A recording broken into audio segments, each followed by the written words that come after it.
السلام علیکم فرینڈس، آپ دیکھ رہے ہیں اسلامک ٹرینڈ اور ہم واپس آ گئے ہیں اپنی فرسٹ ویڈیو کا پارٹ 2 لے کر۔ تو شروع کرتے ہیں۔ بسم اللہ الرحمن الرحیم۔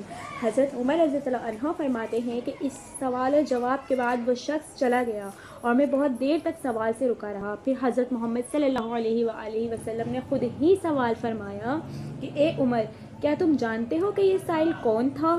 میں نے عرض کیا، اللہ اور اس کا رسول ہی خوب جانتے ہیں۔ حضرت محمد صلی اللہ علیہ وآلہ وسلم نے فرمایا، یہ جبرائیل تھے، اس غرض سے آئے تھے کہ تمہارے سامنے سوال کر کے تمہیں تمہارا دین سکھائیں۔ تشریح اس کی یہ ہے کہ حدیث جبرائیل کی یہ حدیث جبرائیل کے نام سے مشہور ہے، جو بڑے اہم امور پر مشتمل ہے۔ اس میں تمام اعمال ظاہرہ و باطنہ آگے شریعت کے تمام علوم کو حاوی ہے۔ جس طرح سورہ فاتحہ کو ام القرآن کہا جاتا ہے، اسی طرح اس حدیث کو ام الحدیث کہنا زیب ہے۔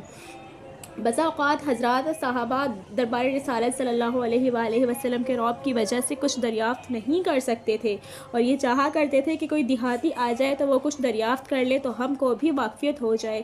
اسی رعب کو اللہ تعالیٰ نے حضرت صحابہ رضی اللہ عنہ کے مزاجوں سے اس طرح دور فرمایا کہ حضرت جبرائیل حضرت جبرائیل علیہ السلام کو بھیجا تاکہ وہ اپنے حال سے بھی تعلیم دے اور سوال سے بھی۔ حضرت جبرائیل مجلس نبی صلی اللہ علیہ وآلہ وسلم میں طالب علم کی حیثیت سے۔ تو اب ہم یہ پڑھیں گے، اس میں پڑھتے ہیں۔ چنانچہ سب سے پہلے تعلیم انہوں نے اپنے عمل سے یہ دی کہ صاف ستھرے کپڑے پہنے ہوئے آئے اور اس طرح بتا دیا کہ علوم دین حاصل کرنے والے کو اپنے شیخ کی خدمت میں اچھے حال میں پہنچنا چاہیے۔ نیز انہوں نے اپنے عمل سے یہ بھی بتایا کہ استاد کے اتنے قریب بیٹھنا چاہیے جتنا قریب ہو جائے بہتر ہے۔ اس کے بعد انہوں نے سوالات شروع کیے۔ ارکان اسلام۔ سائل مذکور یعنی حضرت جبرائیل علیہ السلام نے سب سے پہلے اسلام کے بارے میں سوال کیا۔ حضرت محمد صلی اللہ علیہ وآلہ وسلم نے ان کے سوال کا جواب دیتے ہوئے اسلام کے 5 ارکان ارشاد فرما دیے۔ نمبر 1، کلمہ طیبہ کی گواہی دینا۔ نمبر 2، نماز قائم کرنا۔ نمبر 3، زکوٰۃ دینا۔ نمبر 4، رمضان المبارک کے روزے رکھنا۔ نمبر 5، بیت اللہ کا حج کرنا بشرط استطاعت۔ ایک روایت میں ہے جو آئندہ آ رہی ہے کہ ان 5 چیزوں پر اسلام کی بنیاد ہے۔ اسلام گویا ایک مکان ہے جو ان ستونوں پر قائم ہے۔ اسلام کے بنیادی عقائد۔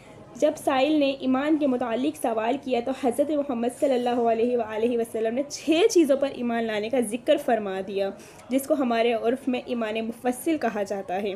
نمبر 1، اللہ پر ایمان لانا یعنی اس کی ذات و صفات کو اس طرح ماننا جس طرح کتاب اللہ اور رسول اللہ صلی اللہ علیہ وآلہ وسلم نے بتایا ہے۔ نمبر 2، فرشتوں پر ایمان لانا، ان کو خدا کی مخلوق اور اس کا فرما بردار بندہ سمجھنا اور ان کے وجود کا قائل ہونا۔ نمبر 3، اللہ کی کتابوں پر ایمان لانا، اس کی تمام کتابوں کو حق سمجھنا اور اس کا قائل ہونا کہ اس نے اپنے بندوں کی ہدایت کے لیے مختلف پیغمبروں پر مختلف کتابیں نازل فرمائی ہیں اور ان میں جو کچھ ہے سب حق ہے۔ اللہ تعالیٰ نے جس کتاب پر جس وقت عمل کرانا چاہا اپنے بندوں کو حکم دیا اور اب اس نے قیامت تک صرف اپنی آخری کتاب قرآن مجید کو عمل کے لیے تجویز فرمایا ہے، جو آخری نبی حضرت محمد فخر عالم محمد رسول اللہ صلی اللہ علیہ وآلہ وسلم پر نازل فرمائی۔ نمبر 4، اللہ کے پیغمبروں پر ایمان لانا کہ اللہ نے اپنے بندوں کی ہدایت کے لیے بڑی تعداد میں پیغمبر بھیجے ہیں، ان سب پر ایمان رکھتا یا رکھتی ہوں، یعنی سب کو اللہ کا پیغمبر مانتی ہوں، سب ہادی تھے، وہ ساری مخلوق سے افضل ہیں، ان کی ذرا سی گستاخی کرنا بھی کفر ہے۔ سب سے آخر میں اللہ نے حضرت محمد رسول اللہ صلی اللہ علیہ وآلہ وسلم کو خاتم النبیین بنا کر بھیجا، وہ قیامت تک سارے عالم کے واسطے اللہ کے رسول ہیں، ان کا ماننا اور ان کے لائے ہوئے احکامات پر عمل کرنا فرض اور ضروری ہے۔ اللہ کے رسول فرض اور ضروری ہے اور انہوں نے جو عقائد بتائے ہیں ان کا ماننا فرض ہے۔ ان کے بعد کوئی نبی نہیں ہو سکتا۔ جو شخص ان کے بعد کسی کو نبی یا رسول مانے وہ اللہ تعالیٰ کے صریح ارشاد ولیکن رسول اللہ و خاتم النبیین کا منکر ہونے کی وجہ سے کافر ہے، خواہ اس کا نام مسلمانوں کے ناموں کی طرح ہو۔ نمبر 5، آخرت کے دن پر ایمان لانا یعنی قیامت آنے اور مرنے کے بعد جی اٹھنے اور حساب و کتاب پل صراط، جنت اور جہنم اور وہ واقعات جن کا ذکر قرآن و حدیث میں خاص قیامت کے دن اور اس کے بعد کے حالات کے سلسلے میں آیا ہے، ان سب کو حق جاننا اور ماننا۔ نمبر 6، تقدیر پر ایمان لانا یعنی اس کو ماننا کہ اللہ جل شانہ نے کائنات عالم کے ہر بنا بگاڑ اور عدم و وجود کے متعلق اندازے مقرر فرمائے ہیں کہ ایسا ہوگا جس کے حق میں اللہ تعالیٰ نے جو بھی خیر و شر مقرر فرمائی ہے وہ ہو کر رہے گی۔ ان 6 چیزوں پر ایمان لانا، ان کے بغیر کسی ریب اور شک کے سچے دل سے ماننا ایمان ہے۔ جتنے بھی عقائد و اعمال ہیں وہ ان 6 میں آ جاتے ہیں۔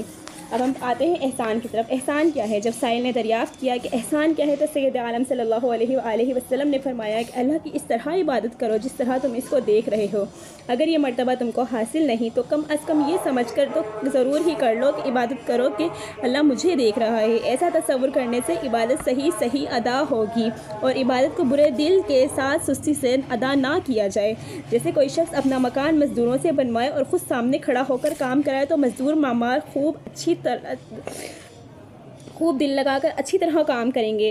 سارے تصوف و طریقت کا حاصل یہی ہے کہ احسان کی صفت پیدا ہو جائے۔ جن حضرات کو یہ صفت حاصل ہے ان کی خدمت میں رہ کر اور ان کی ہدایت کے موافق نفس کی تربیت کر کے یہ صفت حاصل ہو سکتی ہے۔ اب ہم پڑھیں گے قیامت کی چند نشانیاں، لیکن وہ ہم پڑھیں گے اگلی ویڈیو میں، ہمارے پارٹ 3 میں، نیکسٹ ویڈیو میں۔ تب تک کے لیے اللہ حافظ۔ لیکن ہاں، ہمارے چینل کو سبسکرائب کرنا مت بھولیے گا۔ اللہ حافظ۔